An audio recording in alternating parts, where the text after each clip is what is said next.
On plonge aujourd'hui au cœur d'une étude universitaire de 2026 qui fait littéralement l'effet d'une bombe dans le monde littéraire. C'est une exploration qui vient bousculer absolument tout ce qu'on croyait savoir sur la créativité humaine face à l'intelligence artificielle. Préparez-vous, ça remet pas mal de choses en perspective.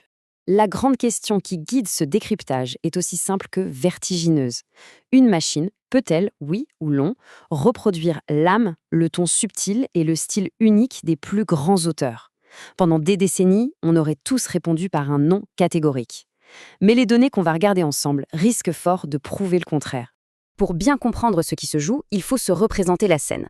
On a pris 28 écrivains humains, de véritables pointures issues des meilleurs masters en création littéraire, et on les a jetés dans l'arène contre des grands modèles de langage. Un duel stylistique de haut vol pour voir, une bonne fois pour toutes, qui maîtrise le mieux l'art de l'écriture. Partie 1. L'exclusivité humaine. Tester les limites de la créativité de l'IA. Historiquement, on est tous partis de ce même postulat. Très bien résumé dans l'étude, l'écriture créative a longtemps été considérée comme une entreprise uniquement humaine, nécessitant une voix et un style que les machines ne pouvaient pas reproduire. C'est notre chasse gardée en quelque sorte. Eh bien, c'est précisément cette certitude inébranlable que l'expérience a voulu confronter à la réalité. Partie 2. La grande expérience d'écriture. Opposer les experts humains aux machines. Concrètement, comment ça s'est passé? L'expérience a été découpée en 3 temps forts. Une phase d'écriture pure, où humains et machines devaient imiter 50 auteurs célèbres. Ensuite, une phase d'évaluation totalement à l'aveugle. Et pour finir, une session de débriefing qui s'est révélée émotionnellement très très intense. L'ampleur du projet est juste folle. On ne parle pas d'écrivains du dimanche. On a 28 plumes expertes face aux mastodontes du moment. GPT-4o, Claude 3.5 Sonnet et Gemini 1.5 Pro. Ce qu'il faut retenir, c'est que l'IA a été testée sous 2 conditions. La simple incitation, le fameux prompting, et l'ajustement fin, le tout jugé par nos experts, mais aussi par 131 lecteurs grand public pour avoir un vrai panel représentatif. Niveau équité, les règles étaient strictes.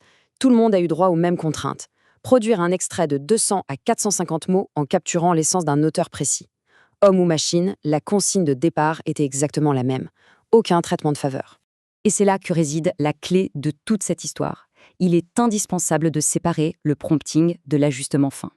Le prompting, c'est basique. On donne une consigne et une vingtaine d'exemples à l'IA. Mais l'ajustement fin, c'est une autre dimension.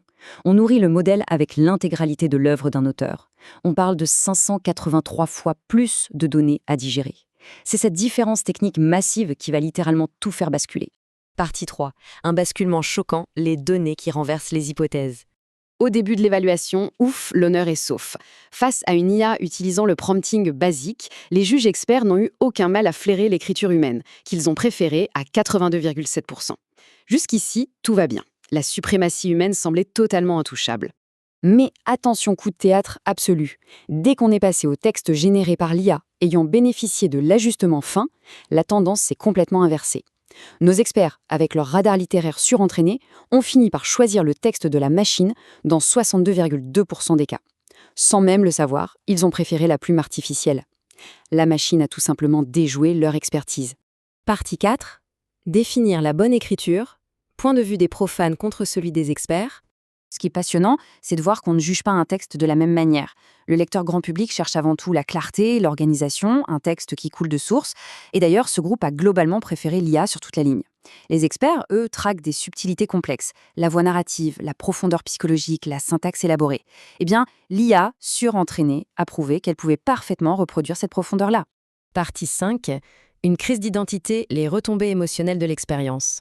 Alors, mettons-nous un instant à la place de ces auteurs professionnels lors du débriefing.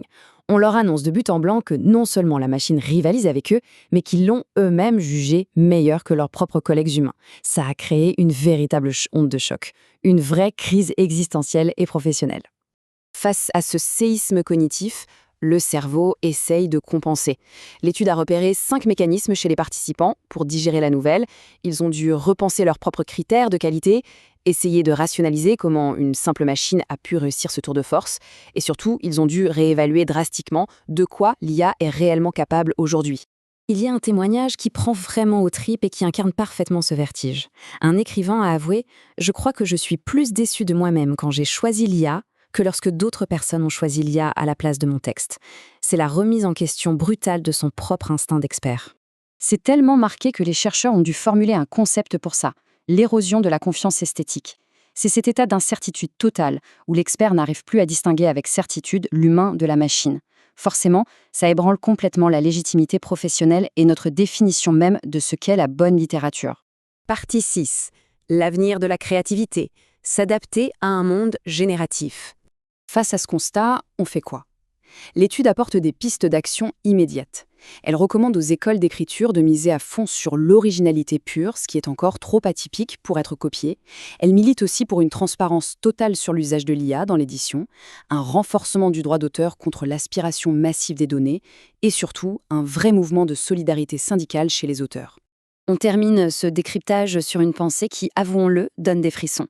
Que reste-t-il vraiment de la créativité humaine quand des algorithmes arrivent à cloner à la perfection nos génies littéraires les plus complexes? C'est une question qui va bien au-delà de l'industrie du livre. Elle touche au cœur même de ce qui fait de nous des artistes. Merci d'avoir exploré tout ça avec nous aujourd'hui.